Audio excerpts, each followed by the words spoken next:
O Evangelho de Fariseu. Ouça essa música e depois irei fazer um comentário. Fazemos campanhas para nós mesmos, eventos para nós mesmos, estocamos o maná para nós, oramos por nós e pelos nossos, o reino virou negócio, o dízimo importa mais do que os corações. Há um evangelho de fariseus, cada um escolhe os seus. O que você já sabe é que o Evangelho de Fariseu é uma música gospel cantada por uma jovem chamada Aimee em um reality que durante esta semana ganhou uma repercussão incrível, uma repercussão considerável e que gerou também, é claro, opiniões, comentários, posicionamentos, tanto de pastores, líderes religiosos, como também de influenciadores. E eu, através desse vídeo, também quero deixar aqui a minha opinião e meu comentário sobre essa música que está gerando muita discussão. Analisando a música, analisando a letra da música, eu cheguei à simples conclusão. O Evangelho de Fariseu é uma alusão ao evangelho egoísta, onde o centro desse evangelho não é Cristo, mas sim o ser humano em si. Agora me permita fazer aqui uma importante ressalva.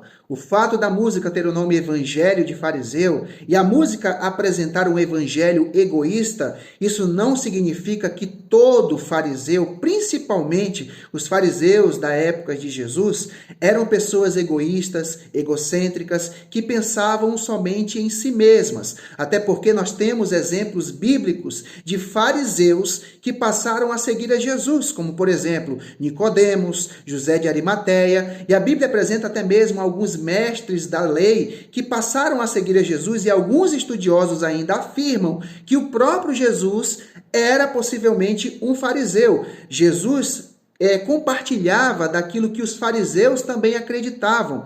E, de fato, Jesus falou para os discípulos certa vez, dizendo, olha, vocês podem dar ouvido a tudo o que eles vos disserem, se referindo aos fariseus. Contudo, não praticam, não fazem o que eles fazem. Por isso que essa ideia de se usar o nome fariseu de forma pejorativa para mostrar um evangelho egoísta não pode ser generalizada. E falando em generalizar, a repercussão dessa música acabou causando divisões extremas de opiniões, comentários e posicionamentos. Enquanto os desigrejados, os antissistemas ou antidenominacionais usaram a música para atacar a igreja, para atacar os líderes religiosos, para atacar a igreja como instituição religiosa, alguns pastores e líderes religiosos influentes aqui nas redes sociais, de certa forma se sentiram ofendidos com a mensagem que a música traz. Principalmente com relação ao trecho que diz que o reino virou negócio e o dízimo importa mais que os corações. Mas deixa eu falar uma coisa muito importante aqui para você que me assiste, meu irmão e minha irmã. Um servo de Deus, uma serva de Deus que tem humildade e maturidade espiritual, jamais vai se ofender com uma verdade falada, ainda que essa verdade seja dura e vá de encontro com o seu egoísmo, com o seu próprio eu. Entenda só uma coisa, a igreja hoje passa por um grande problema espiritual.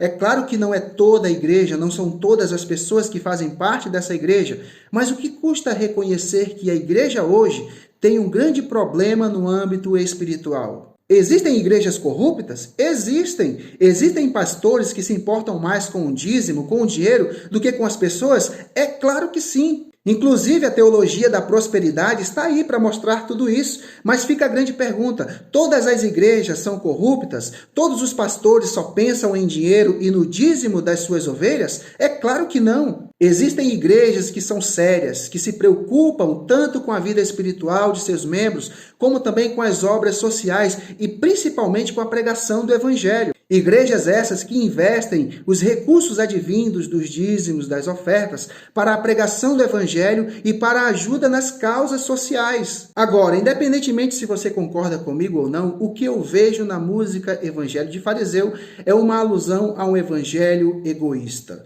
onde Cristo não é o centro é a pessoa em si mesma.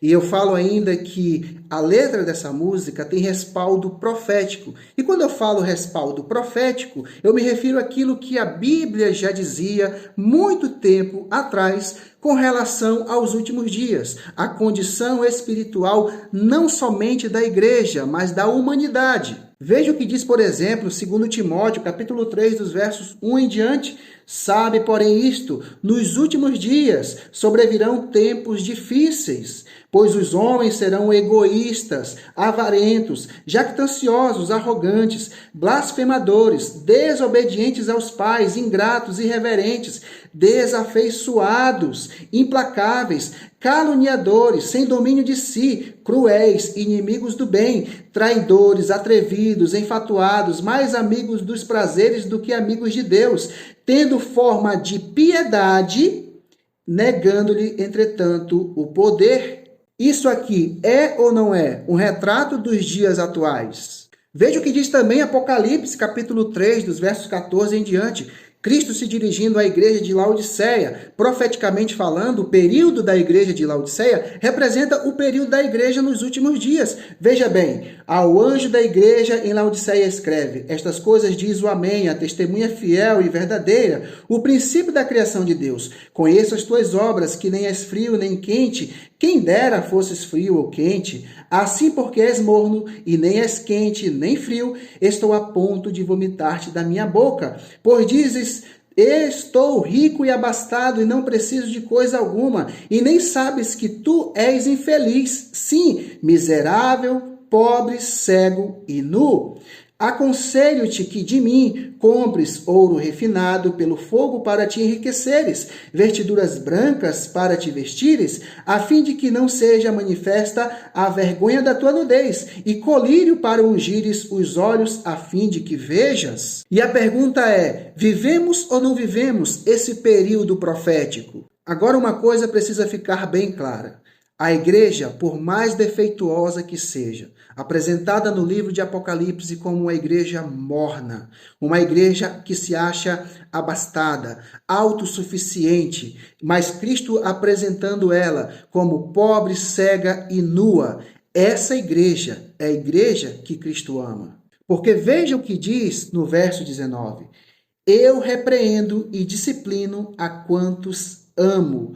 Sê, pois, zeloso e arrepende-te. Pegou aí? Não é para você se ofender com a música da Aimee e cancelar a moça. Ao mesmo tempo, não é para você pegar a música dela e agora atacar a igreja e condenar a igreja, porque a igreja, ainda que defeituosa que seja, ela é amada por Cristo Jesus. Então, não é para você se ofender, mas é para se converter. Cristo repreende a igreja, porque ele ama a igreja e quer que a igreja se converta.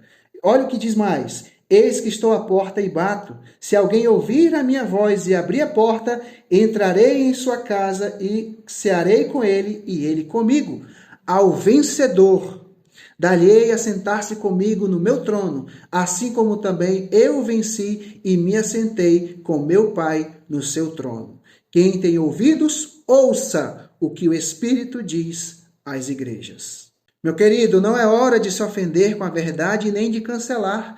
É hora de olhar para si mesmo e se autoexaminar. Como disse Paulo em 2 Coríntios, capítulo 13, verso 5, examinai-vos a vós mesmos, se realmente estáis na fé. Provai-vos a vós mesmos, ou não reconheceis que Jesus Cristo está em vós? Se não é, que já estáis reprovados. Portanto, esse é meu comentário e minha opinião. E se porventura esse vídeo chegar na Aimee, que Deus abençoe você e o seu ministério. E acima de tudo, Cristo seja o centro em sua vida. Que Deus abençoe você e Deus abençoe todos vocês que assistiram esse vídeo até o final. Até o próximo vídeo.